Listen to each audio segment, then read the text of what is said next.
Buenas noches, vamos a empezar con la charla. Espero que no nos tardemos tanto, pero está un poco larga la parte que nos tocó hoy. Hoy vamos a irnos a Bizancio.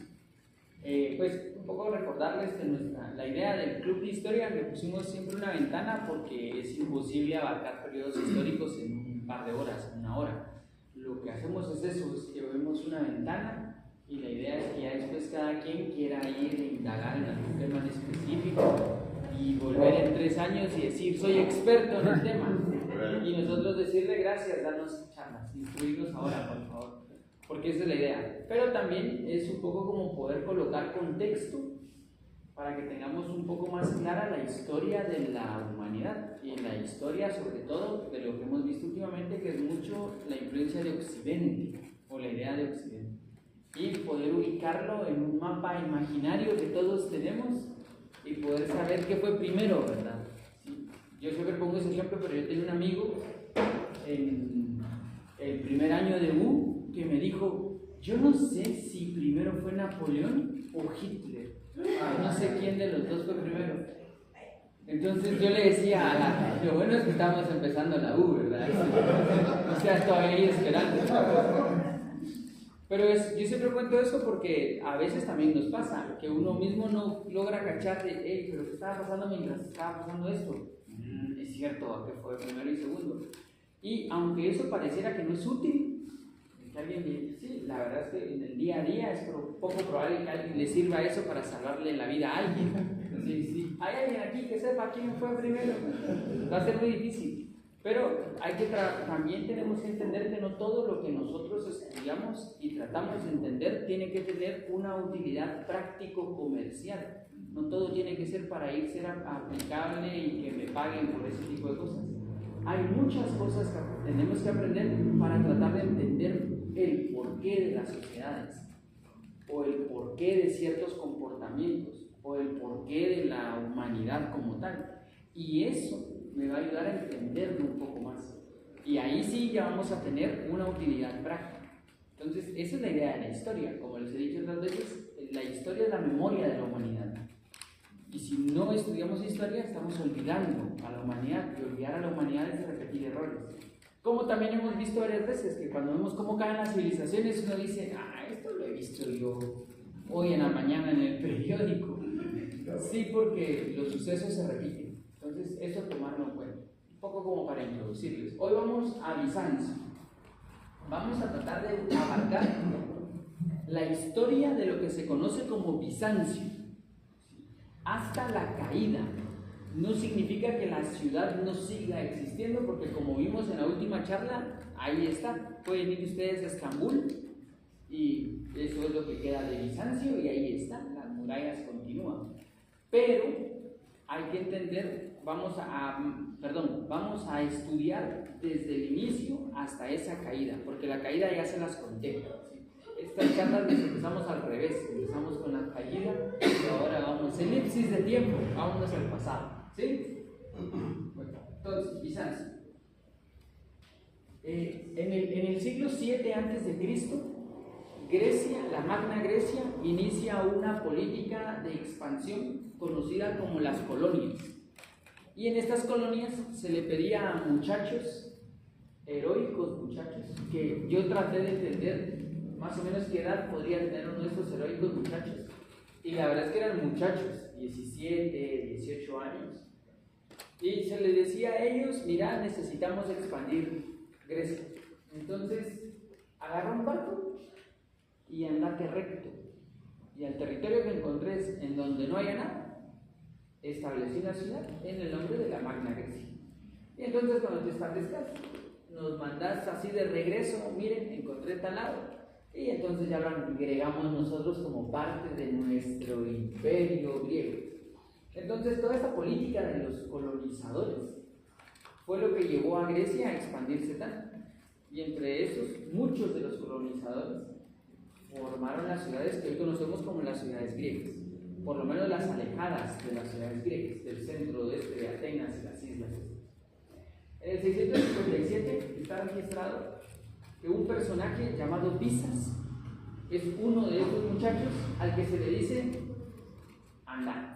Y entonces Visas, antes de irse, bueno, aquí es en donde la historia se empieza a fundir con la mitología.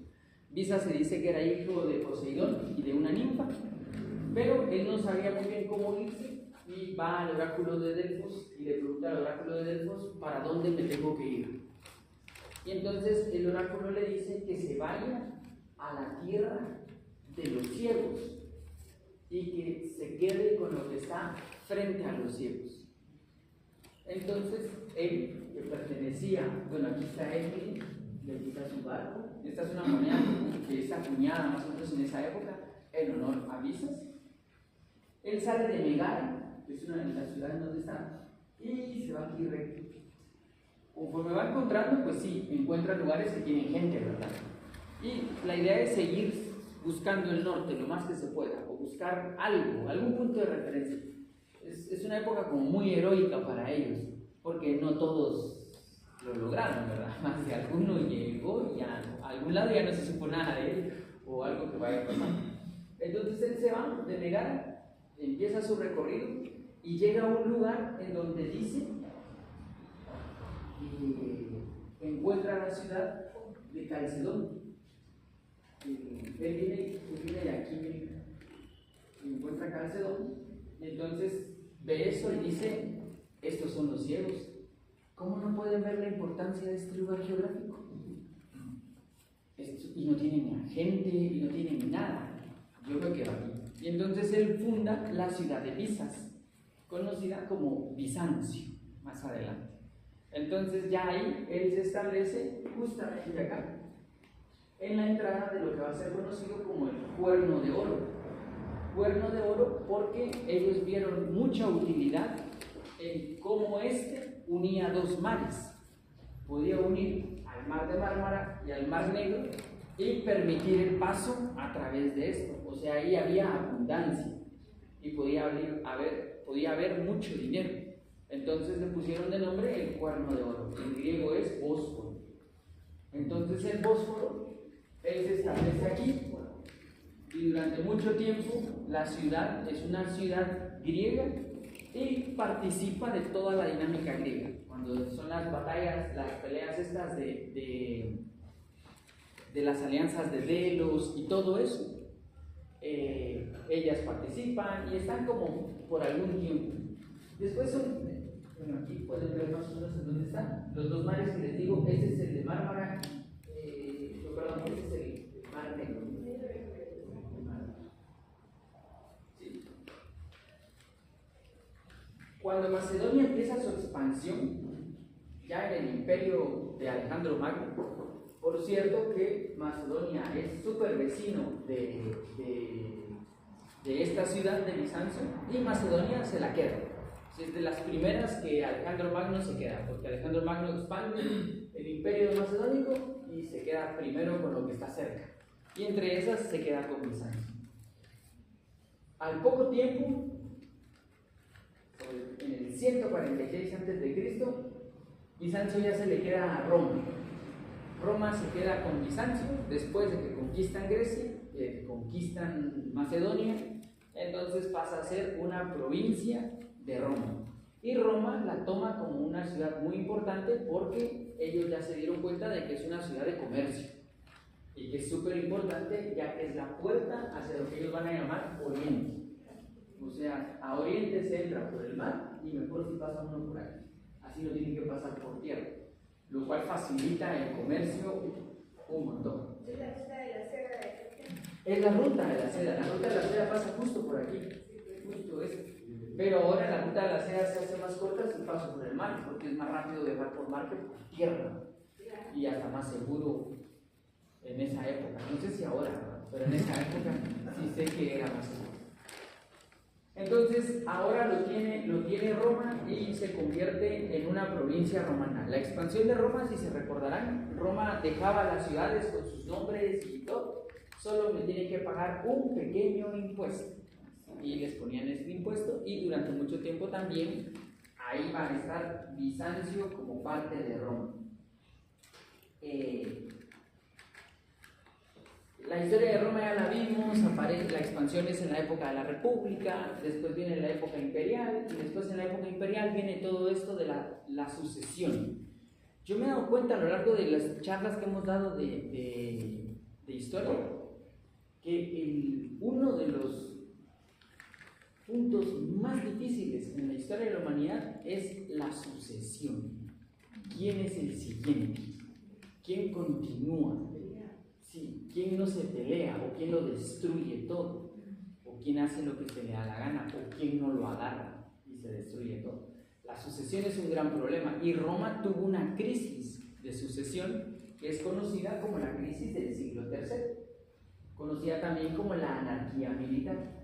Un señor llamado Alejandro Severo se había posicionado a sí mismo como emperador y cuando matan al emperador viene la anarquía militar. Esta anarquía militar significa que el ejército elegía al emperador como le gustara, el que les convenía. Ajá. Y entonces en 50 años hubieron 26 emperadores. O sea, calculen que pudo haber sido año y 4 meses por emperador. Ajá. Y todos, por cierto, los 26 se murieron. O sea, todos, el reemplazo no fue porque nos gustó más el otro, sino que todos se murieron. En esta crisis se empiezan a dar cuenta. La crisis demuestra varias cosas. Y una de las cosas es que esto de la sucesión está bien complicado. ¿Ya? Y sobre todo porque ha habido grandes errores de que la sucesión sea hereditaria, error. La sucesión es militar, error. Entonces no se sabe muy bien cómo hacer esta sucesión. Y en este problema entra un personaje llamado Diocleciano. Diocleciano se queda con el poder y entonces Diocleciano se pone a pensar, ¿cómo hacemos para poder tener una sucesión un poco ordenada? En donde todos tengan un poco. Sobre todo hay que tratar de imaginar el tamaño de Roma y las posesiones de Roma. Entonces el que llegaba al poder se le echó agua a la boca solo de pensar cuánto podría tener. Entonces todos querían un pedazo. Y el Diocleciano decide ponerle un alto a esto, y lo que hace Diocleciano, aquí miren, es una imagen de posiblemente la anarquía militar, que se le llama anarquía militar porque parece ser que ese es el peor siglo para vivir. Uno nunca sabía si podía morirse en ese momento, porque ¿quién no podía matar? ¿El soldado o mi vecino? O sea, no se sabía. Todo el mundo empezó como a abandonar un poquito Roma ahí, que se volvió súper complicado. Entonces la sucesión de Diocleciano es generar algo llamado una tetrarquía. Una tetrarquía, o sea, de 4, un reinado de 4. Y con esto lo que él quiere hacer es asegurar cómo va a ser el traspaso del imperio. Entonces decide que van a haber 2 Augustos y 2 Césares. Y como el imperio es tan grande, decide dividir el imperio en 2 y que haya un Augusto en cada lado, y cada Augusto tiene a un César. Y cuando este Augusto ya no esté, este César pasa a ser Augusto. Y entonces se puede elegir otro César. Esta es la sucesión que ellos deciden que van a hacer. Pero para poder hacerlo,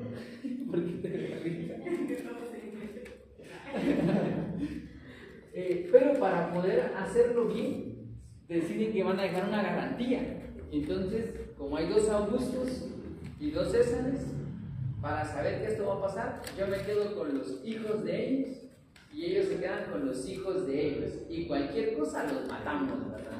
Así que hay ahí una garantía de hijos, que es la garantía de sangre, por cierto. Entonces, si querés continuar siendo lo que eres, no puedes poner en riesgo a tu hijo, porque si no tu legado terminaría ahí. Entonces, con esto él logra ordenar la primera tetrarquía. Los Augustos van a ser el mismo Diocleciano, Maximiano, y cada uno con su César, Galerio y Constancio. ¿Y esto qué tiene que ver con Bizancio? Bueno, resulta que Bizancio se va a quedar en las manos de uno de los Césares, en el César de Diocleciano. Y Diocleciano se va a quedar con toda esta parte, que es la parte oriental. Entonces, el César es la puerta a Occidente y atrás está el Augusto. si van a atacar al Augusto, primero tienen que pasar atacando al César. Esa es como la forma en la que se cubren ellos. Esto en teoría funcionaba. Los cuatro se juntaron y dijeron, sí, va. Entonces, démosle viaje. Bueno, sí funcionó. Funcionó mientras Diocleciano estuvo vivo. Cuando Diocleciano decide que se va a retirar y dice, ya me retiro, al que le tocaría es a Galerio, porque es su César. Pero resulta que hay otro general que dice, ¿y por qué yo no? Si yo soy mejor. O sea, podría, en lugar de que él pase, ser yo Augusto. No, porque a ti te toca ser César. No, porque, y entonces empiezan los conflictos. No se logran poner de acuerdo y empiezan las batallas entre los cuatro. Y entre estas batallas de los cuatro va a aparecer uno de los generales que le tocaba ser César, pero que él quiere ser Augusto. Y dice, yo voy a ordenar todo esto, no se preocupen, y este señor es un señor llamado Constantino. Constantino, que no tenía que ser César, ni siquiera nada, era un general más ahí, pero que tenía mucho poder en el ejército, empieza a posicionarse, empiezan a matar a los otros candidatos y al final solo quedan dos, Constantino y Licinio. Pero el vencedor es Constantino. Y Constantino dice, ordenemos bien esto, no se puede con cuatro, que hayan dos. Yo soy uno, ¿no es cierto? Y el otro es Licinio. Entonces ya ahí se divide el imperio. Ahora sí se queda el oriente y ahora sí se queda el occidente. En ese momento, la capital de Oriente va a ser una capital llamada Nicomedia. Y en Nicomedia, que es una ciudad, ahí se va a establecer toda la parte oriental del imperio, hasta este momento. Pero, después de una batalla, cuando ya queda Constantino como muy fuerte, Licinio, que él quiere matar a Licinio, realmente Constantino se quiere quedar con todo, ¿verdad? Pero Licinio se refugia en una ciudad y no lo logra sacar. Entonces ahí dice, ¿sabes qué? Quédate con una parte y yo me quedo con la otra, pero déjame esta ciudad tan bonita que tenés.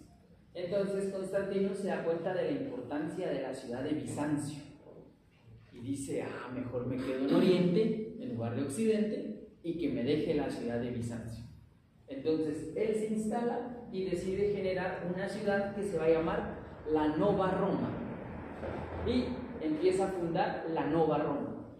Pero la gente no le va a llamar la Nova Roma, sino que la gente le va a llamar la ciudad de Constantino, ¿sí? O sea, traducido Constantinopla, y ahí viene el apodo. Nunca se logró instaurar el nombre Nova Roma, o sea, aunque esa era la idea, nadie la conoció jamás con el nombre de Nova Roma, se quedó con el nombre de Constantinopla. Y esta idea que él tenía era crear una nueva capital que olvidara todo el pasado republicano. O sea, todo esto de los senadores, diputados, no, esto no funciona. Él ya no quiere todo ese pasado y vamos a instaurar otra vez un imperio con una persona. Entonces, ahí aparece otra vez Bizancio. Él va a ser el creador de lo que vamos a conocer como Constantinopla. La funda en el año 330, o la refunda, no es que no existiera, sino que la funda con este nombre y empieza a enriquecerla.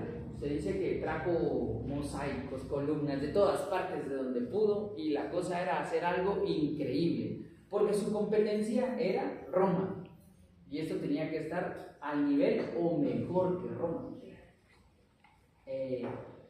Y tenían que tener un rango que era como el rango de la residencia imperial, o sea, se tenía que ver algo digno de un emperador. Entonces le va a meter un montón de esfuerzo para que esto sea así. Cuando por fin la hace, se crea una columna, que es la columna de Constantino, que se dice que esa era la original columna de Constantino, que es el emblema del origen. Ahora la columna está así. Existe un chisme histórico, un chisme histórico que en algún momento se cree que la cruz de Cristo está enterrada debajo de la columna de Constantino, que la mamá de Constantino, que era súper católica, se dedicó a buscarla por todas partes, que la encontró, la hizo trasladar y la enterraron. Y que cuando las cruzadas que vamos a ver que llegan, es uno de los pretextos que toman para invadir Constantinopla, de bueno, saquemos la cruz, ¿verdad? No lo logran sacar y hasta el momento sigue el rumor de que tal vez sí está, pero el mundo islam no va a permitir que alguien entre ahí a escarbar solo para encontrar la cruz de Cristo. Ajá. ¿Estará ahí la cruz de Cristo? Chan, chan, chan. No le sé. Ajá. Bueno, volvamos a la historia. Esta es una ilustración de cómo pudo haber sido la ciudad. La ciudad siempre con su entrada en el Bósforo y todo lo que tenía Roma.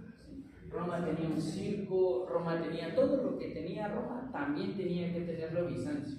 La diferencia es que esta era una ciudad que tenía que tener murallas, y vamos a hablar en un ratito sobre ellas, porque es uno de los personajes principales de esta ciudad son sus murallas. Sin sus murallas no hubiera durado nada esta ciudad. Ya con la ciudad establecida, entonces ya podemos hablar de dos imperios, del imperio de Occidente y del imperio de Oriente. Aquí sí ya no podemos juntarlos. Y empiezan a dividirse también políticamente.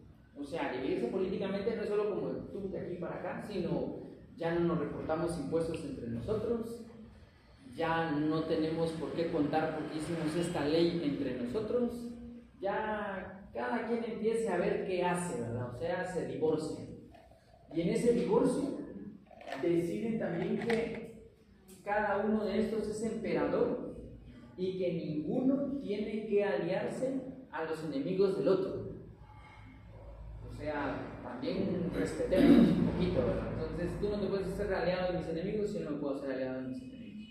Y cuando se planteó esto sonaba como, la verdad es que está bien, ¿verdad? Pero los enemigos de Occidente eran más duros en ese momento que los enemigos de Oriente. Y los enemigos de Oriente tenían un problema y era que no podían pasar Constantinopla, porque era la ciudad impugnable. Constantinopla empezó a tomar esta característica de que nadie podía llegar a ella y ningún ejército podía entrar a Constantinopla. ¿Qué manda? Por la muralla. Por la muralla, ajá, por la muralla. Todo esto estaba bien en el 395, ¿verdad? Como en la historia siempre todo está bien hasta que ya no está bien. Todo está bien hasta que pasa algo que lo desmantela todo.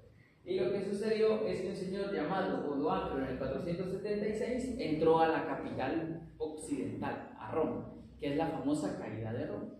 Y cuando cae y lo destruye todo y lo saquean y pasa todo lo demás, Oriente se queda viendo así, porque quedamos en que cada quien, ¿verdad? Así que, a pesar de que Occidente les pidió ayuda, Oriente dijo, wow, no que nos divorciamos, o sea, esos son tus problemas. Y entonces Oriente quedó de espectador en la caída occidental. La caída occidental, que fue un suceso súper terrible, rápido llegó a oídos de Constantinopla, y lo que Constantinopla hizo fue, bueno, reforcemos fronteras para que no se vengan para acá y veamos qué pasaba. Pero el emperador en ese momento de Constantinopla era un señor llamado Zenón, y entonces él dice, bueno, me conviene que destruyan esa Roma porque así yo soy el emperador legítimo de toda Roma. ¿Sí? Es más, él no cree que Odoacro vaya a tardar tanto. Este es un usurpador temporal, que se lleven todo y cuando ya se vayan, volvemos a ser el imperio uno otra vez. Esto no va a ser tan importante. Es más, cuando Odoacro le manda comités para decirle yo soy el nuevo emperador, él le dice, bueno, sea el emperador del Occidente, no me importa, con una condición, de que usted es emperador porque Oriente lo permite. Y si usted acepta eso, yo incluso puedo armar una línea de vida en donde resulte que sus abuelos son patricios, y así usted también es patricio, le dice a Odoacro. Y entonces se genera una fachada otra vez como de unidad y legitimidad romana, por lo menos desde el punto de vista oriental. Oriente dijo, volvimos a ser una sola. Pero lo que no consideraba Odoacro es que, lo que no consideraba Zenón es que Odoacro, todo eso le venía 10 veces del norte, solo le decía, sí, sigamos saqueando y qué nos importa. Pero paralelo a esto, entonces se empieza a formar el imperio de Bizancio, un poco para separarse de todo esto que está pasando en lo que Odoacro destruye, hagamos nosotros el imperio de Bizancio. El imperio de Bizancio en general va a tener 93 emperadores a lo largo de toda su historia, 93 emperadores. Imagínense la crisis si en un siglo aquellos tuvieron 26, o sea que si 26 en un año, podemos llamarlo, en 50 años podemos llamarlo una crisis. Este también va a ser conocido como el imperio de los griegos, ya que el idioma dominante va a ser el idioma griego. Va a mantener la misma estructura romana, la misma forma de estructurarse políticamente. El emperador, este emperador tiene a algunos implicados en el alrededor, ellos a su vez tienen a otros, y siempre esta estructura piramidal, la misma estructura. Y se hereda por sucesión, o sea, vuelven otra vez a la idea del hijo. El hijo es el que va a sucederles.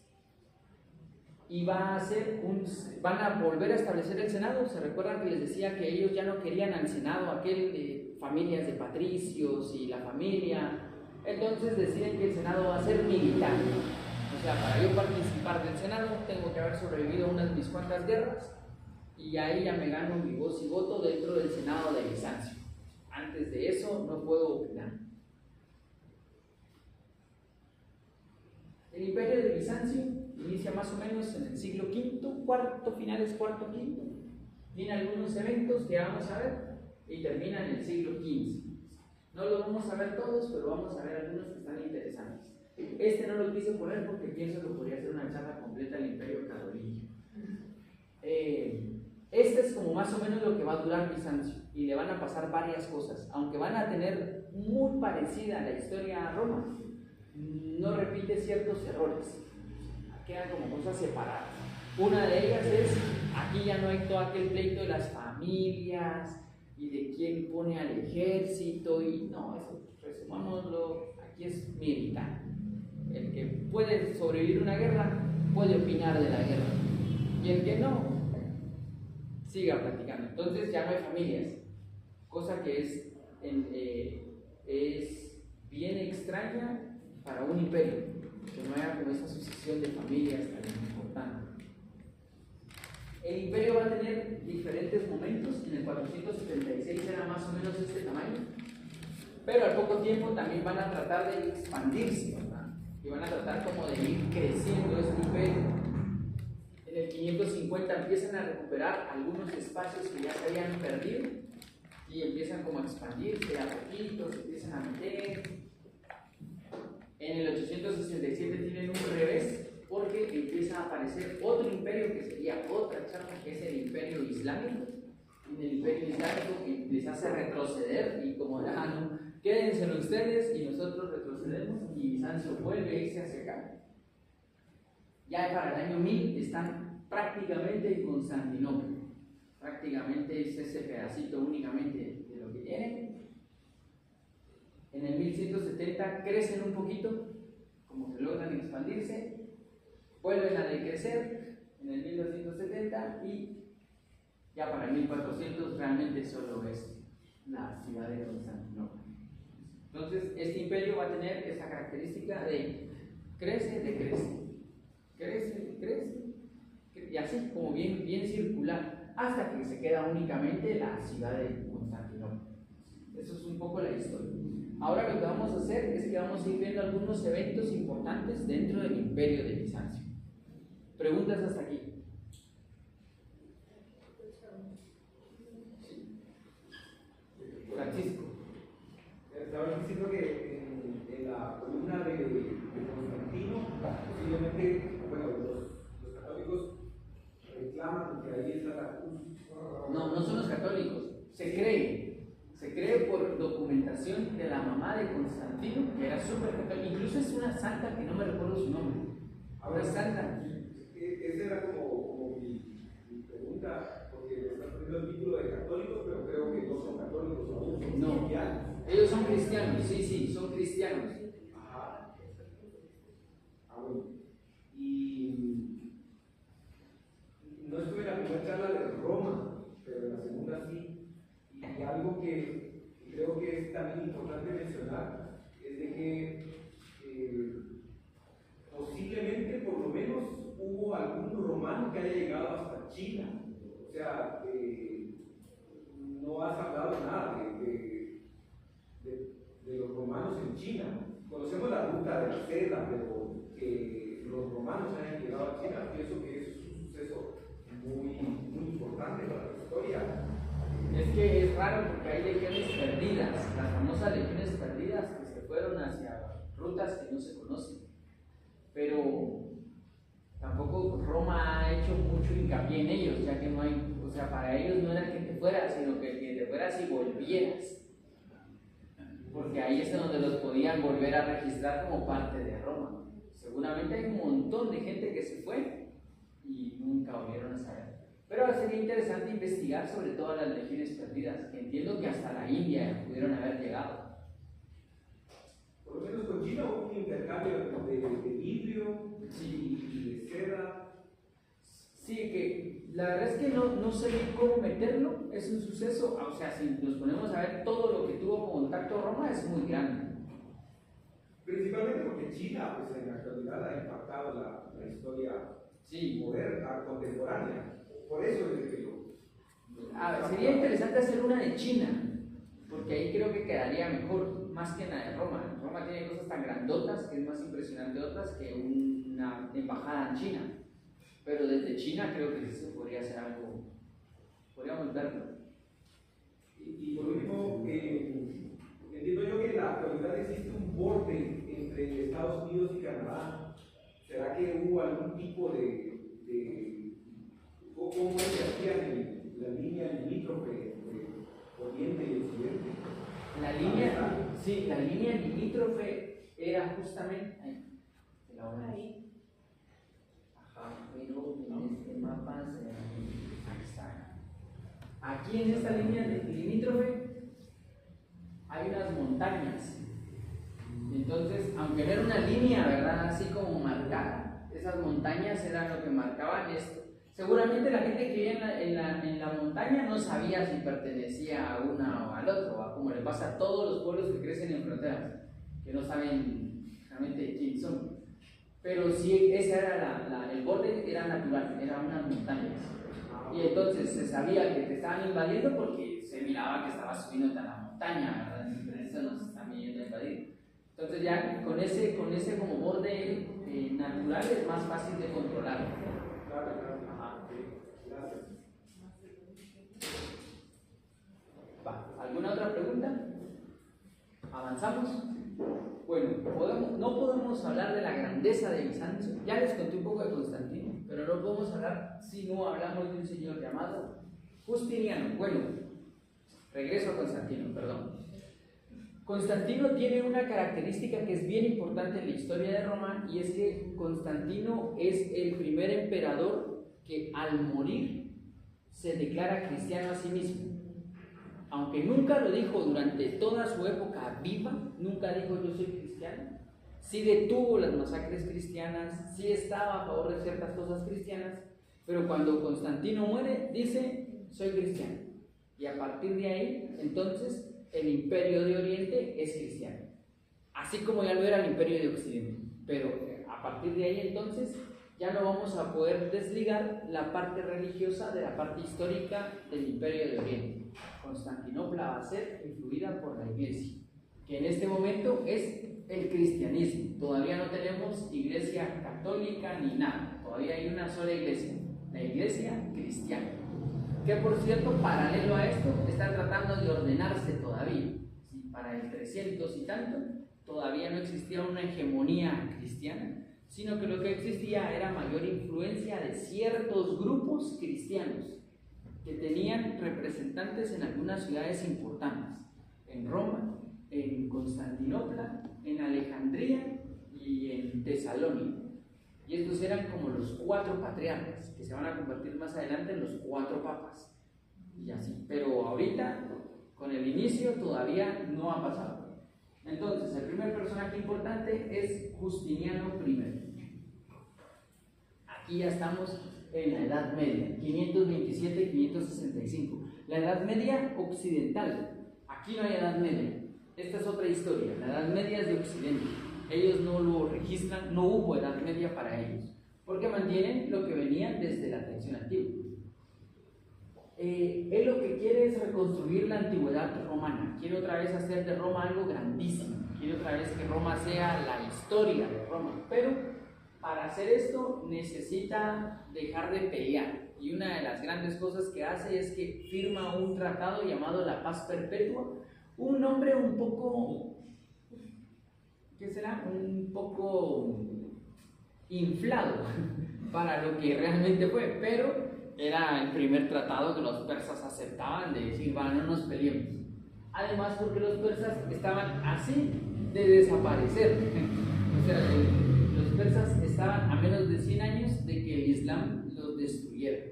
Entonces, les convino firmar la paz perpetua también. También es Justiniano el que empieza a hacer la ruta de la seda ya un poco más interesante y que trae gusanos de seda de China y los colocan aquí y dice, ¿para qué nos vamos a ir hasta allá si aquí podemos hacer la seda? Entonces él empieza también a hacer su propia seda y con eso tiene un factor de comercio como bien grande. Empieza a construir iglesias, una iglesia famosa que él hace de San Vital, y empieza a construir también, bueno, termina de construir una iglesia que es súper famosa, que es la iglesia de Santa Sofía.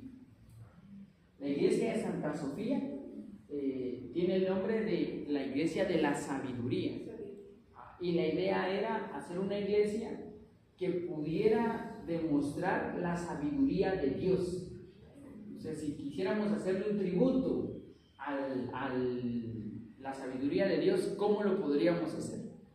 Entonces cuentan que cuando Justiniano la hizo, empezó a construir sobre otras iglesias y empezó a hacer como innovaciones arquitectónicas que hasta este momento no se habían hecho.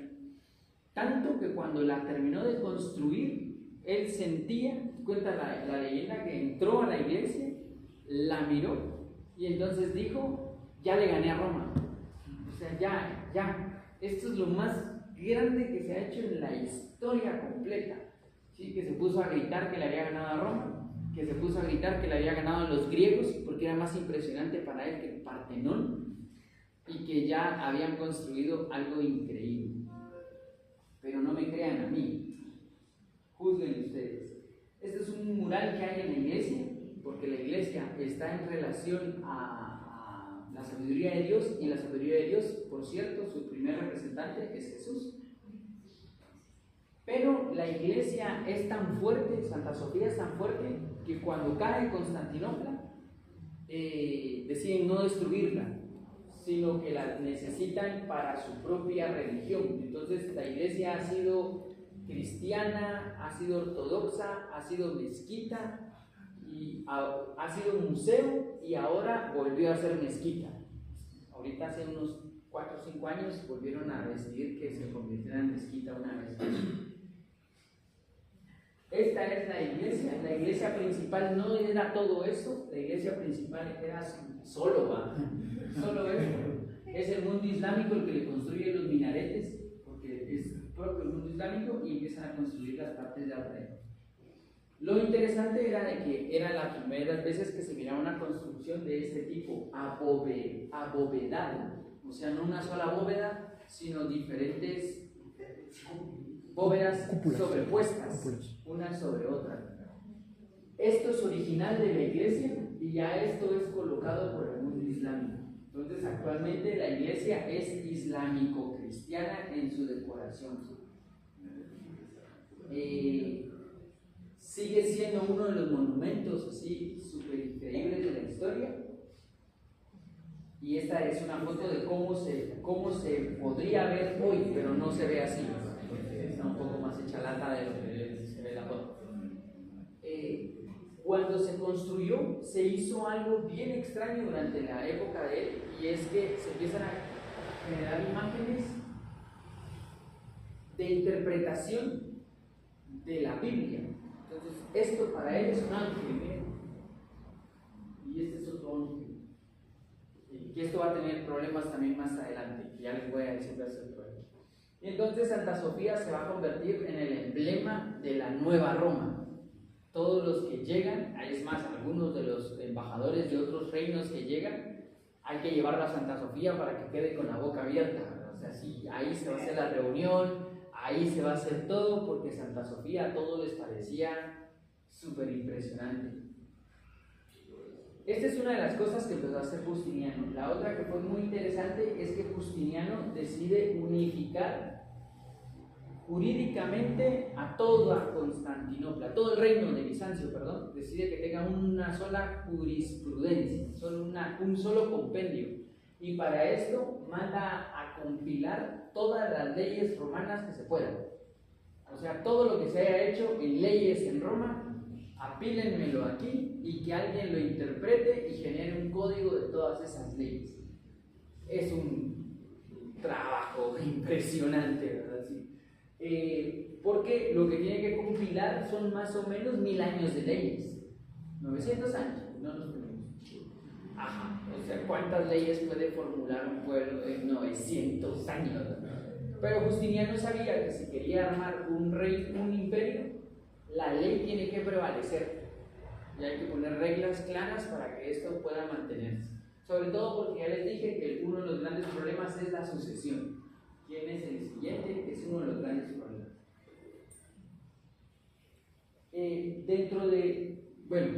Entonces, este es uno de los eventos importantes. Justiniano primero. Otro de los eventos importantes es que la iglesia bizantina empieza a tener un problema con las imágenes. Empiezan a tratar de entender si deberían de haber o no imágenes. ¿Deberíamos de tener imágenes sin vida para hablar de conceptos que están vivos? Y si sí, ¿quién decide cómo debería de ser la imagen? Entonces, durante este periodo del 726 al 843, la iglesia bizantina se declara iconoclasta, o sea, no imágenes, y empiezan a borrar imágenes. Es una de las razones por las que la Hagia Sofía es importante, porque es uno de los pocos lugares donde se conservan imágenes anteriores a la construcción de Santa Sofía.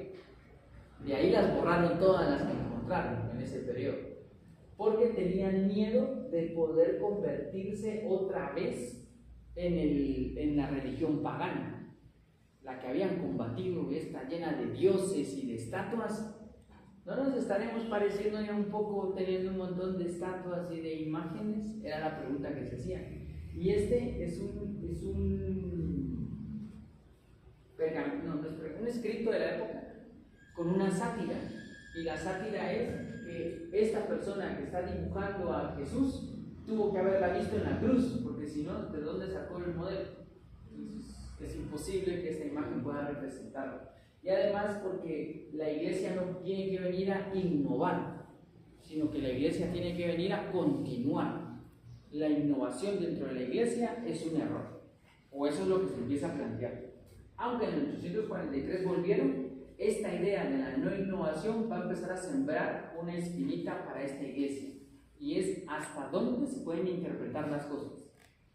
O sea, hasta dónde podemos permitir la cosa de si dijo azul o celeste. No es lo mismo. Hasta dónde podemos como quedarnos fijos. Esto va a dar, este es uno de los eventos como raros, porque es la primera vez que un pueblo de Occidente, o pues Oriente-Occidente, va en contra del cristianismo, que el cristianismo se fundamentaba en imágenes. Desde que inició el cristianismo, habían cruces y habían imágenes en catacumbas, pero por primera vez alguien las cuestiona y dice, esto no, como que no va por ahí. Entonces, algunos siglos después, aparece el Cisma de Oriente. El Cisma de Oriente es el nombre que se le da a la separación de la iglesia, ahora sí, occidental con oriental. o sea, al origen de lo que conocemos como la Iglesia Ortodoxa. Y todo se va a desarrollar en Constantinopla. Aunque todo había muchas cosas de fondo, ¿verdad?, para separarse. Una de ellas era el poder político, ¿sí? Porque la idea de que las dos iglesias fueran la misma, aunque los poderes políticos no se quisieran, siempre generaba tensiones. ¿Con quién va la iglesia? ¿A quién se le va? O sea, ¿va con la iglesia o va conmigo, que soy el emperador? ¿A quién prefiere? ¿A su hermana la iglesia o a mí, el papá, el emperador? Entonces eso siempre tenía una tensión. Pero la última tensión que se dio fue en relación a, bueno, fueron varias cosas sumadas hasta que por fin decidieron excomulgarse mutuamente. Entonces yo te excomulgo, pues yo también te excomulgo, y ahí se generó la separación. Entonces, del lado de Occidente se va a quedar el Sacro Imperio Romano y se va a quedar hablando latín, con su iglesia en latín, y del lado de Oriente se va a quedar el Imperio de Bizancio hablando en griego. Uno de los conceptos fundamentales era la separación, es la separación conocida como el problema del res filio, el hijo. Que en Occidente se decía que el Espíritu Santo viene del Padre y del Hijo, y en Oriente se decía que el Espíritu Santo viene del Padre. Y el gran conflicto era de que para Occidente ninguna de las figuras de la Trinidad tiene que perder poder, porque al decir que viene el Padre y el Hijo, los tres tienen el mismo poder, Padre, Hijo y Espíritu Santo. Pero al decir que solo viene el Padre, estamos diciendo que el Hijo no tiene tanto poder. Y entonces conceptualmente dicen, no hay forma de que podamos alinear esto. Aparte que ya habían ciertas cosas que ya los habían separado. Por ejemplo, en Occidente, para hacer toda la comunión y todo lo demás, se utilizaba pan sin levadura, mientras que en Oriente se utilizaba el pan fermentado. Puede parecer muy pequeño, pero sí les generaba un montón de problemas cuando uno de los padres le tocaba irse al otro lugar a hacerlo. ¿Y esto? Es que aquí lo hacemos con este pan. No, yo quiero el otro pan, pero ¿y si no se cultiva ahí el trigo? Y si no tenemos los ingredientes, no tienen que tenerlos a la gana. Pero ese ya es un problema de Estado, ¿verdad? Ahí hay que pedirle permiso a alguien que cultive, y, o sea, ya es más grande el problema. No solo la que no les gustará el sabor del pan. En el lado de Occidente la comunión es para todos, en el lado de Oriente la comunión es solo para hombres con barba. Ajá. Solo a los hombres con barba. Ajá. Que era el... Ya te di Kimberly, no tenés barba. ¿Qué Kimberly es?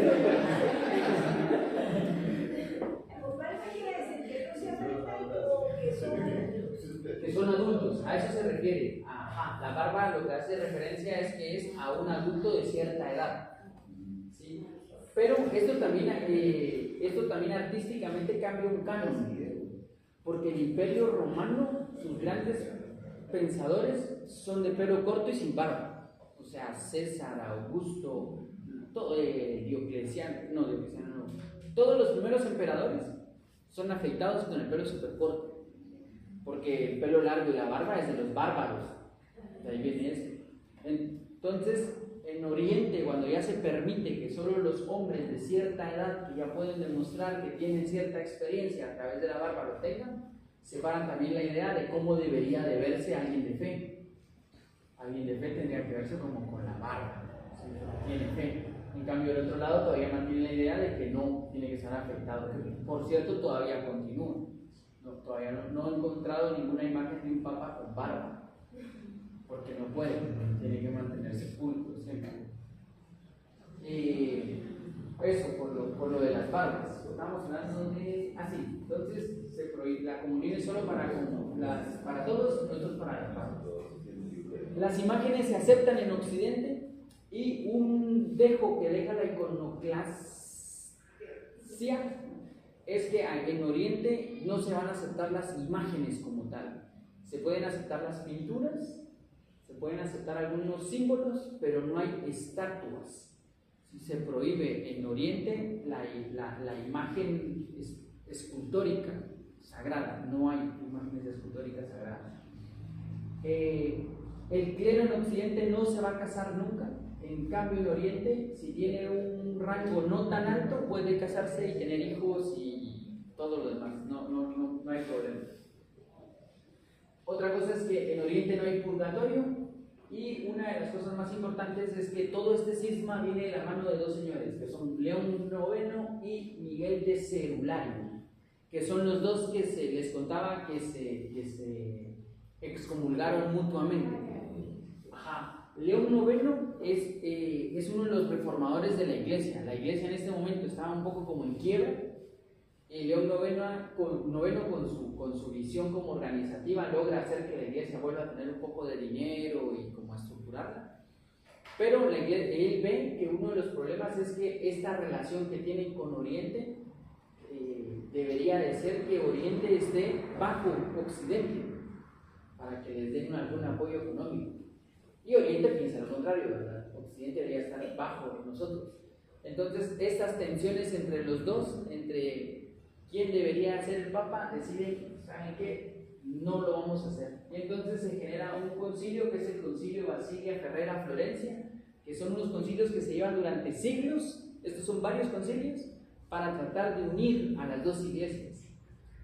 No lo lograron en Basilea, no lo lograron en Ferrera, y en Florencia dicen, ya saben qué, no nos juntemos, nunca, no necesitamos tener una sola iglesia. Y a partir de ahí va a aparecer la iglesia ortodoxa, que durante toda la época que estuvo Bizancio se va a mantener la iglesia ortodoxa hasta la caída de Bizancio, que la iglesia se refugia hacia el norte y se va a Rusia, que es en donde todavía se mantiene la iglesia ortodoxa. Y en algunas regiones de por ahí de Europa del Este, que todavía hay iglesias ortodoxas, y en Grecia. Sí, perdón. ¿Cuál es la diferencia entre la iglesia ortodoxa y la católica? Básicamente esto. Ajá, básicamente son estos los conceptos. De ahí hay muchas cosas de forma, pero de fondo estos son como las grandes diferencias que estamos platicando. Sí, el calendario y sus celebraciones son distintas, ¿eh? Sí, todo va a ir cambiando de a pocos. La forma también cambia mucho. Ellos siguen dando la misa en griego. Roma la dio durante mucho tiempo en latín, que hasta hace poquito la quitaron del latín, pero ellos continúan con la misa en griego. Y todo el rito ortodoxo se mantiene, porque ellos tienen la misma idea. La iglesia no viene a innovar, viene a mantener. Y los primeros escritos bíblicos están en griego. Los primeros documentos están en griego, no en latín, no en español. ¿Cómo quedó la relación entre lo que se dice Dios y Zeus? Porque ellos los griegos de primero tenían a Zeus. Sí, para esta altura ya habían pasado 1000 años y ya eso había quedado un poco atrás. La verdad es que la iglesia, digamos que ahí tendríamos que estudiar más bien la historia de la iglesia católica para ver cómo se fue terminando la antigua religión, que es la religión griega. Pero ahí tendríamos que retroceder más o menos al siglo III después de Cristo, en donde ya se fue abandonada la religión antigua, porque la religión oficial que se estableció con la muerte de Constantino era el cristianismo. Y entonces lo que sucedió fue que el que no era cristiano se le daba una invitación para hacerse cristiano. A veces una propuesta que uno no podía rechazar.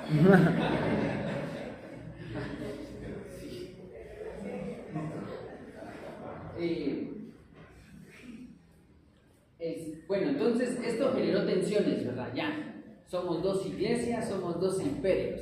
Y entonces a los de acá, de Occidente, les quedó esa cosa como... ¿Quién la acaba? ¿Por qué? ¿Y si sí está la cruz ahí? Y ahora menos, Entonces aparece la Cuarta Cruzada. ¿Se recuerdan que en las cruzadas la idea era volver a reconquistar Tierra Santa y volver a tomar todo lo que había en Tierra Santa?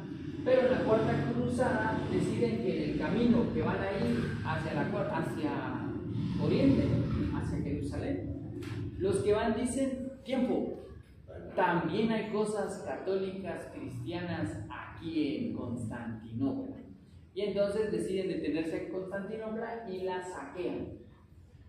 y forman un imperio que es un imperio que no dura nada, que es el imperio latino, en donde los que van a la cruzada, que son venecianos, franceses y un par de pueblos más, deciden poner un gobernante que va a ser el emperador latino y que se termina.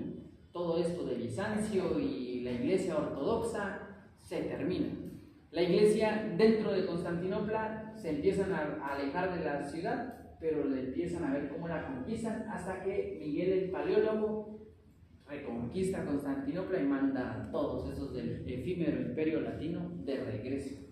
Pero la Cuarta Cruzada demuestra que las murallas se pueden romper, porque los cruzados logran abrir un boquete por donde se meten, ¿sí? Porque hasta antes de él la muralla era impenetrable, ¿verdad? Se recordarán. Pero si estos señores con piochas y esto logran abrir un agujero, un ejército ordenado podría hacerle un poquito más, ¿verdad? Que ya vamos a ver qué pasa.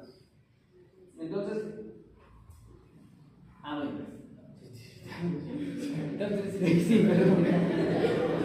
Me adelanto rapidísimo. Entonces, estamos viendo eventos que le sucedieron como muy fuertes a Constantinopla o a Bizancio, como quieran decirle. Pero hay uno que es bien interesante, que es la peste bubónica.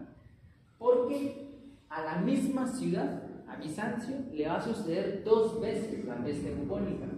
Una en el 541, que se dice es el inicio de la Edad Media, y otra en el 1334, que se dice es el final de la Edad Media. En la primera se murió mucha gente. Dicen las cifras que eran 10.000 personas diarias las que se morían. O sea, así apilaban los cuerpos y no sabían qué hacer con ellos, porque era demasiada gente muerta la que estaba. Y este inicio de la Edad Media hace que se abandonen las ciudades, porque la gente se muere en las ciudades principales, en Oriente, y deciden irse a las provincias, y que se queden ahí en la capital un grupo de gente, si quieren, nosotros nos vamos. Pero en la de 1334, que viene desde China por todo el camino de la seda, que mata el 60% de la población, imagínense, o sea, 6 de cada 10 se murieron. Esto va a ser lo contrario, la gente se queda en los campos, queda muy poca gente, entonces hay que irse ahora a las capitales. Entonces el inicio de la Edad Media es el abandono de las capitales, el inicio del Renacimiento es volver a las capitales, o sea, así es como funciona. Pero lo digo como curioso porque la misma peste estuvo en estos 2 puntos bien importantes, en el origen, en el inicio de la Edad Media y en el final de la Edad Media. ¿Sí? Siempre hay ahí una relación extraña, ¿verdad?, entre orígenes y finales. También se dice que la peste negra, la peste bubónica, fue la que va a marcar el humanismo, porque ya la segunda parte de la peste bubónica, cuando se muere tanta gente, ya algunos empiezan a decir: esto ya no puede ser un plan de Dios, está pasando algo extraño. ¿No será que no solo hay que lavarse las manos o algo así? Entonces empiezan a reflexionar acerca de su relación como seres humanos y cómo pueden tocar lo que está alrededor y hacer algo. Por eso se llama humanismo. Cómo el humano puede volverse dueño de lo que está pasando alrededor. Ya no es un castigo divino, sino que es algo concreto que nos está pasando porque alguien no está lavándose bien las manos o algo por el estilo. Ahora ya se sabe que la propagación fueron las ratas y las pulgas. En el momento no se sabía. En el momento, como parece ser que en la Edad Media las ratas era como... Sí, era como bien cotidiano ver ratas. Entonces nadie hizo esa conexión en ese momento, pero ahora ya se sabe que las ratas son una causa de pestes y todo lo demás. Paralelo a todo esto que estaba sucediendo, dentro de Constantinopla, dentro de Bizancio va a tener mucha influencia en la conservación del conocimiento. En la conservación del conocimiento, porque ellos generan un sistema educativo secular. ¿Se recuerdan que podían casarse los padres? Bueno, sus hijos querían ellos que tuvieran alguna educación. Entonces había escuela posible para el pueblo. Ya no solamente para los que estaban dentro de la iglesia, sino que se podía hacer hacia todos. Y también generaron una universidad que venía desde el 425, que esta era no una universidad, sino que era un esbozo de lo que iba a ser una universidad, en donde se le va a dar mucho énfasis a la gramática, la retórica, la filosofía, la matemática y todo esto, para todo aquel que quisiera aprender. Y además, como ellos adoptan el idioma griego, en griego hay varios documentos que se conservan. Entonces aquí van a tener todavía Aristóteles en griego, Platón en griego y sobre todo los escritos neoplatónicos en griego. Entonces ellos conservan todos estos escritos y por eso se dice que jamás cayeron en una edad media, porque aquí se siguió el conocimiento, se siguió promoviendo y la gente podía estudiar y podía poco a poco influenciar a su entorno, y esto va a llegar de la mano de este señor, posiblemente este señor, no se sabe, ¿verdad? O sea que ni siquiera comunicación comercial existió. O sea, existió, pero bien muy limitada. celosa, sí, bien así de... Tan así fue la ruptura. La Así ruptura fue divorcio. ruptura, ese sí fue un divorcio con todo, sí, por eso es que los otros, o sea, imagínate que el otro lado tardaron siglos en descubrir a Aristóteles, y aquí nunca se perdió, y Aristóteles continuó todo el tiempo. Y este señor es un súper misterioso llamado Gemistopletón. No sabemos mucho del origen de Gemistopletón, parece ser que sí nace en Constantinopla. Gemistopletón es un filósofo que parece ser que sabe hablar latín, griego, italiano y algún otro idioma más, pero el italiano es importante aquí, porque Gemisto participa de los concilios. ¿Y se recuerdan del concilio que les hablé? Ese concilio tiene su último momento en Florencia. Entonces Gemisto acompaña a la parte de Constantinopla, y cuando llega a Florencia descubre que en Florencia hay un grupo de gente que quiere volver a estudiar a Platón, y lo leen con los pedazos sueltos de lo que han encontrado de Platón y lo han interpretado como quieran. Pero Gemisto agarra a este grupo, que es el grupo de los Medici, y les enseña griego y les da copias de Platón en griego para que empiecen a leer Platón en griego. Y estos señores son los padres del Renacimiento italiano. O sea, Platón vuelve a aparecer en un renacimiento ahí, y viene de la mano de Gemisto, personaje rarísimo que les digo, no se sabe mucho cómo apareció ni qué se hizo, hay como varias biografías, pero se considera que este es uno de los señores que destruye el muro de la Edad Media. Con esto, con ir hacia Italia, enseñar el griego, llevar escritos en griego, hacer que el grupo este que ya se reunía, pero ahora estudien de verdad como tiene que ser, porque este grupo de los Medici, que era como un martes platónico, que era en un jardín de ellos, tenían una imagen de Platón y se juntaban a platicar de filosofía, pero no tenían mucho. Lo poco que tenían ya era lo que había. Entonces cuando Gemisto llega a Florencia, escucha a ese grupo y es el primer grupo que llega a visitar. Entonces también este conocimiento llega hacia ellos y se empieza a formar un nuevo platonismo, un neoplatonismo, sería el verdadero nombre, pero se registra solo como neoplatonismo, ya es nuevamente Platón acá. Igual porque era pariente, era Platón. Parece ser que es apodo. De Platón. Ajá. Que la idea es, sí, que es como una derivación de Platón. Por eso le pusieron Beatriz. Sí, no sabemos su nombre, no sabemos nada de él. Entonces, así como existe un Amonio Sacas, este es un Gemistopletón, un nombre genérico que saber quién será.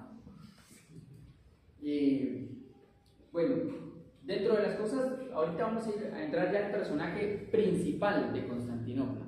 El personaje principal son las murallas, porque son las murallas las que permiten detener todo esto. Esto es interesante de ver, porque uno cree que lo que hicieron fue una pared, ¿verdad? Y que la gente no pasaba una pared, pero realmente lo que no pasaban son varias capas de murallas.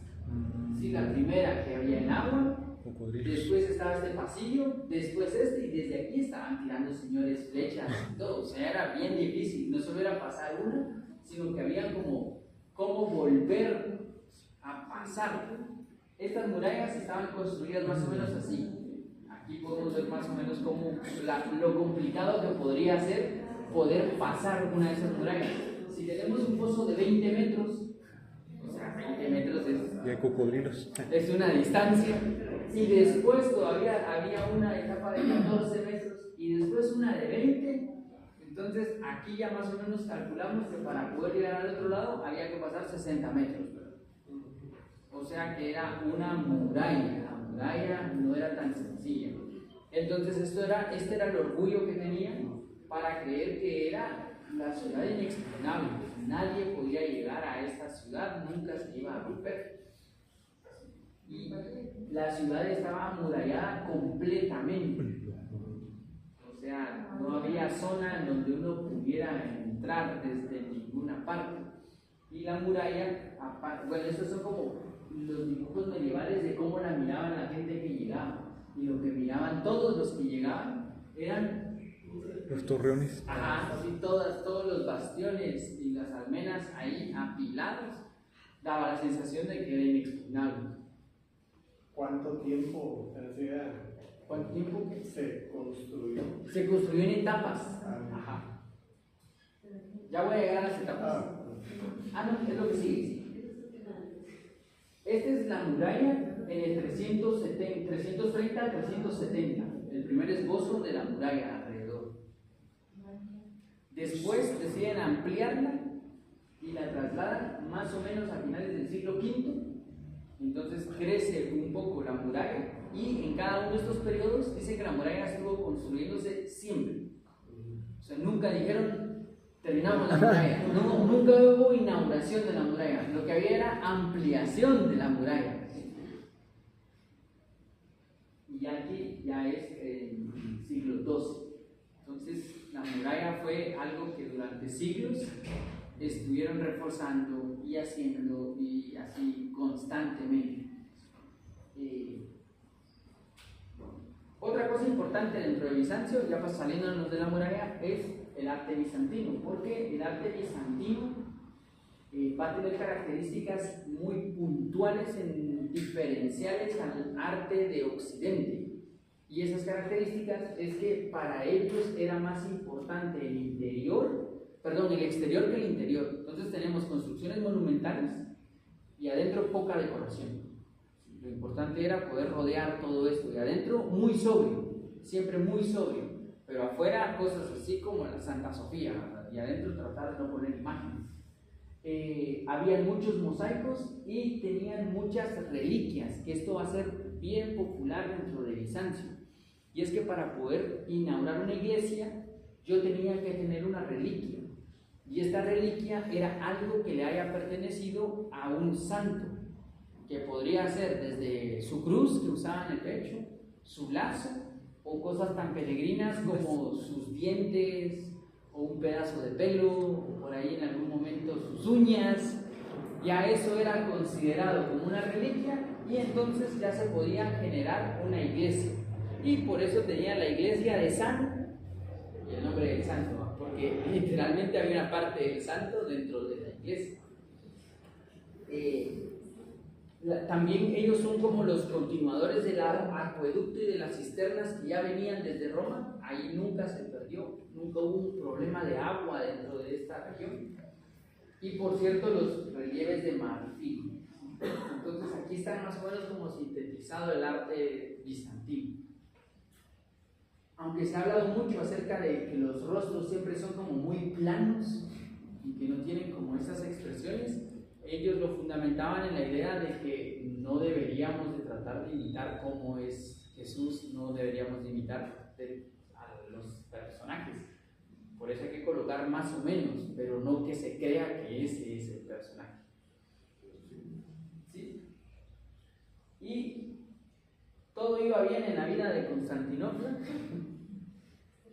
hasta que aparece Mehmed II, que ya les conté que con Mehmed II él destruye a cañonazos la muralla y ya se cae Constantinopla. Y ahí termina la historia de Bizancio y empieza la historia de Turquía, que ya es otra historia completamente distinta, pero estamos se dice que con la caída de Constantinopla se puede marcar el final de la Edad Media, pero también se puede marcar el final del Imperio Romano, si tomamos en cuenta que era parte del Imperio Romano.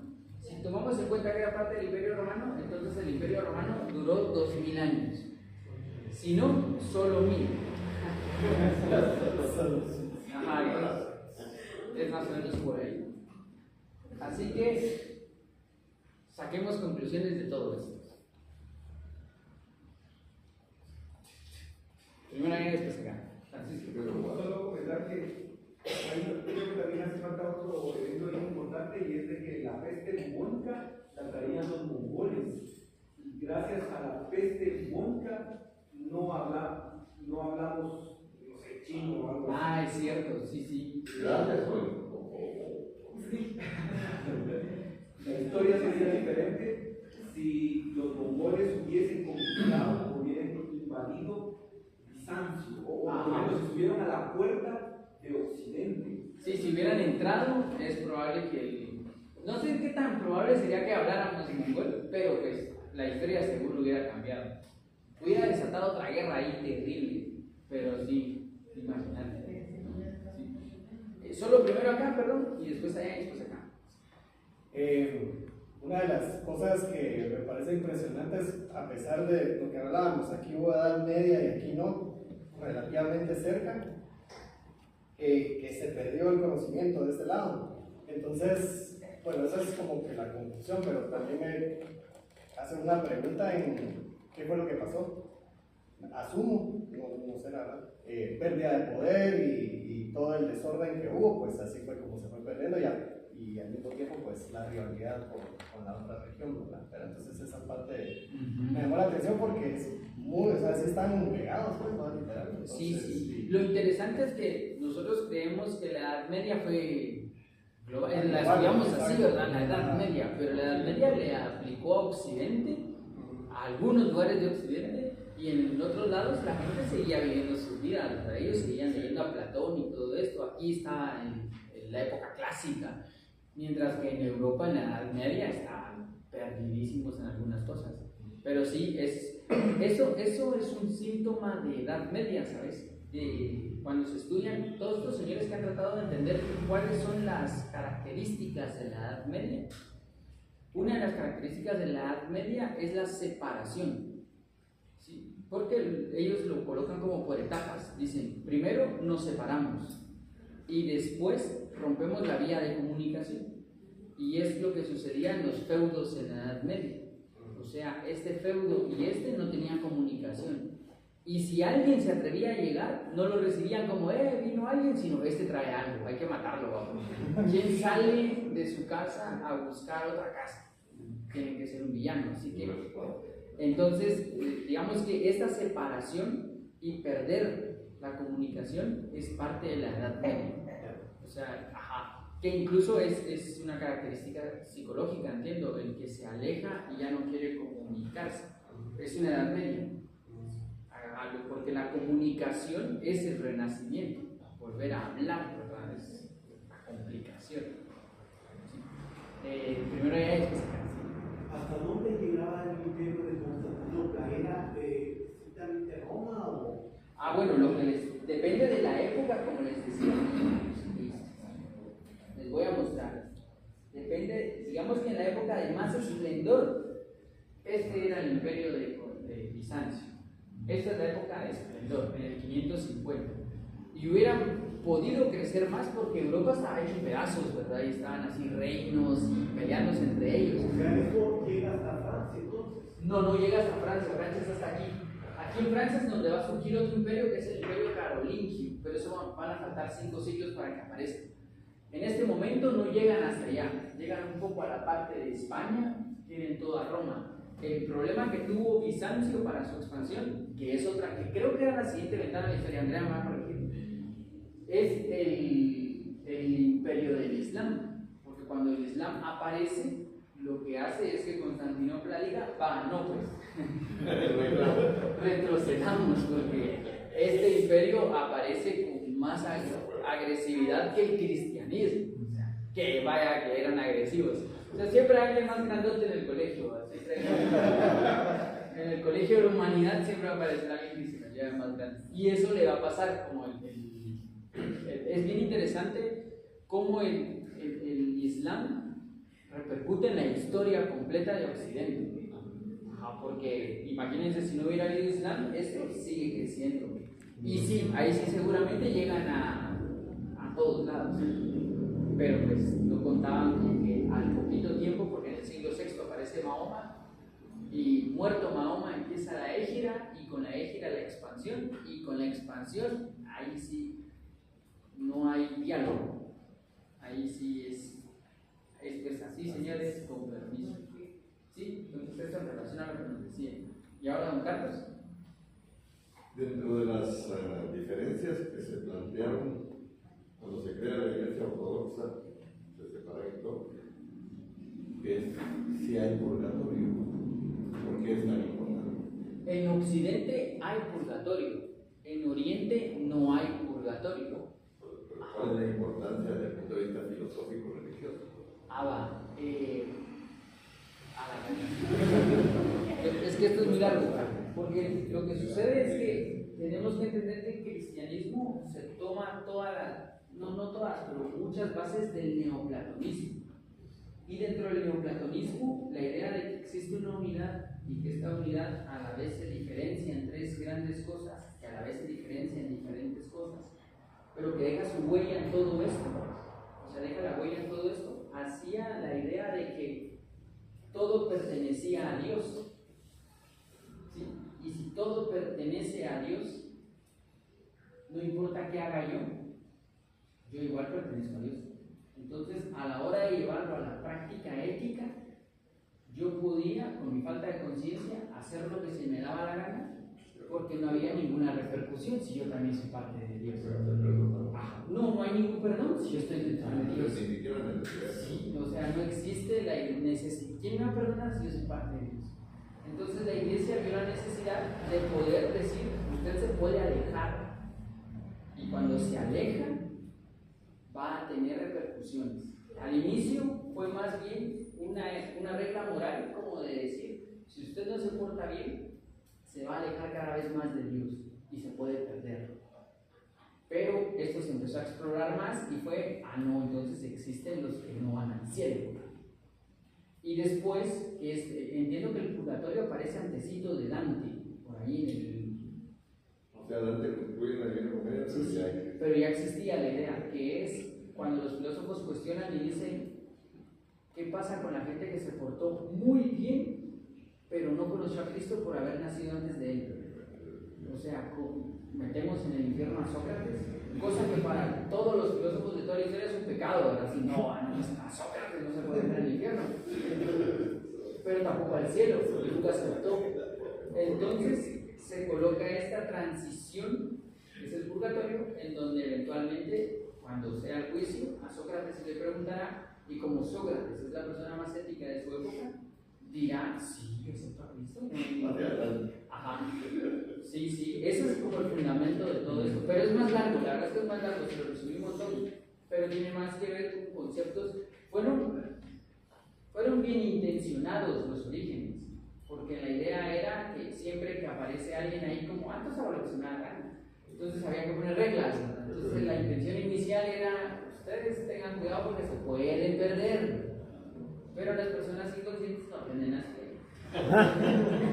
Hay un infierno y ahí aparece eso. Gracias.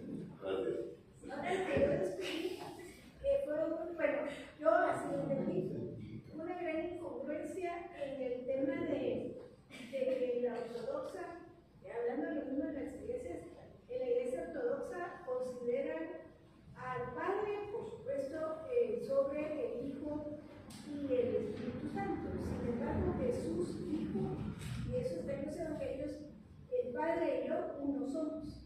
Si es que, eso así lo dijo él. por eso se llama. Hay incongruencia. Ajá, por eso ese sigma se llama el del res filio. Porque parece ser que en griego, la palabra original que no me sé, cuando se traduce, se dice que el Padre está sobre el Hijo. Pero cuando se lleva al latín, el Padre está al lado del Hijo.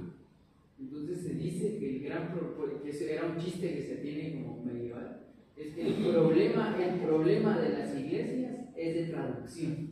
Eso es, así es como le dicen. Si ese problema es real o es intencional. Sí, ahí ya no me puedo meter, ¿verdad? Las conspiraciones no me meto, ahí me escondo. ¿Sí? Bueno, ¿alguna conclusión más? Yo tengo una duda.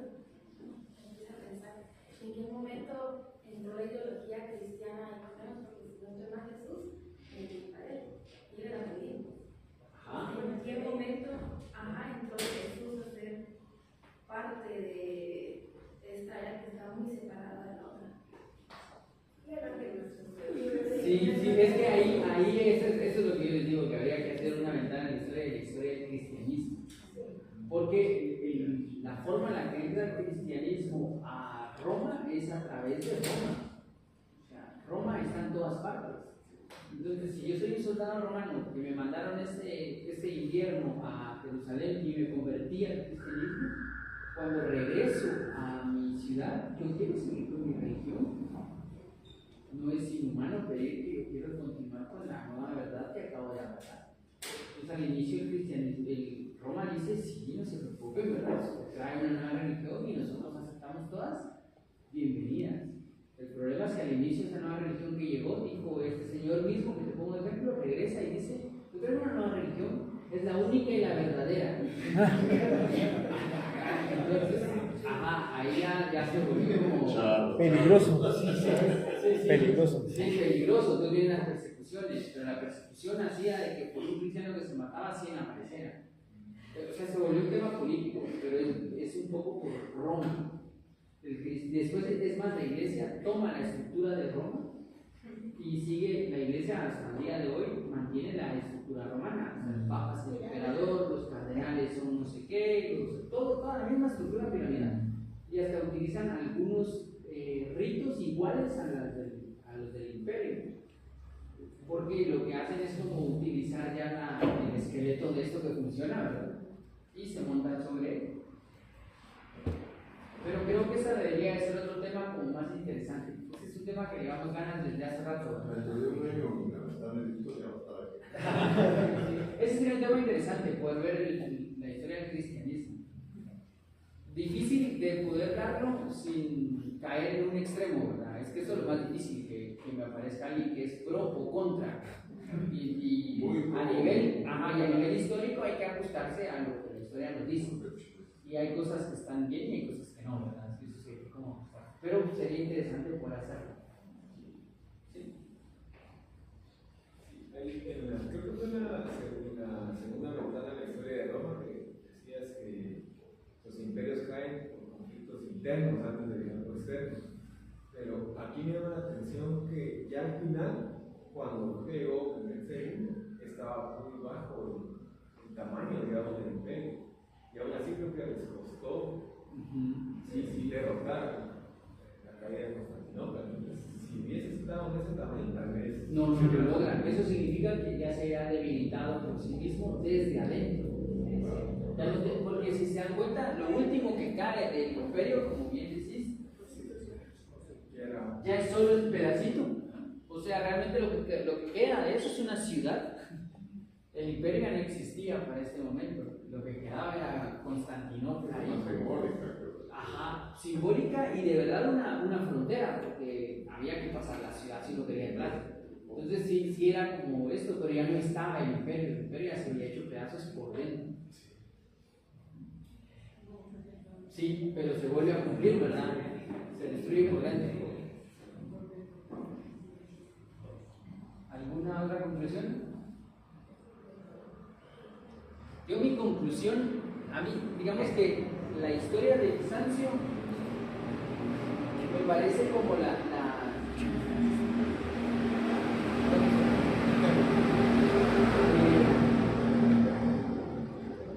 creo que el conocimiento se esconde cuando debe esconderse y aparece cuando debe aparecer. O sea, pienso que la idea de que Platón y todo esto esté guardado tiene que ver porque todavía esta sociedad no estaba lista para tenerlo.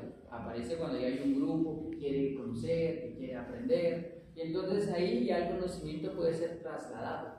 Antes, cuando están peleándose y esto, si aparece del conocimiento, le va chuco. Entonces, creo que el conocimiento tiene eso, tiene que primero aparece ¿qué será? El receptáculo, el envase, algo, y después aparece el conocimiento.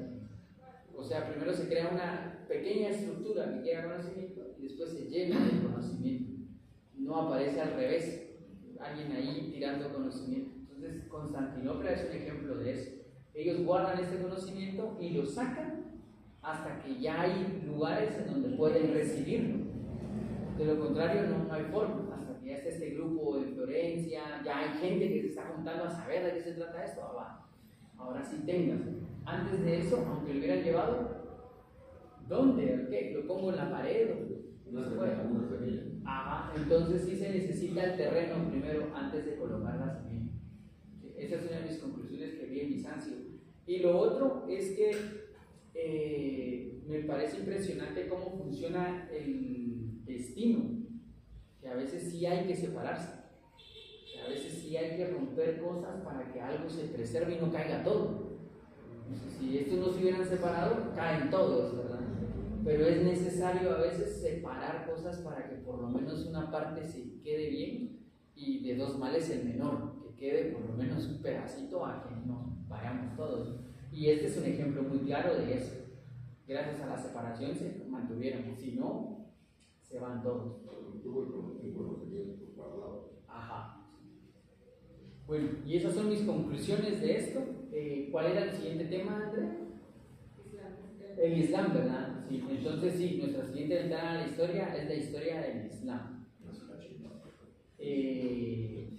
Un poco para entender la influencia dentro de todos estos, de todo esto que hemos estado viendo entre Bizancio, entre los turcos y todo esto, vamos a ver un poco cuál es la influencia y cómo fue creciendo. Aunque continúan, lo vamos a detener en un punto.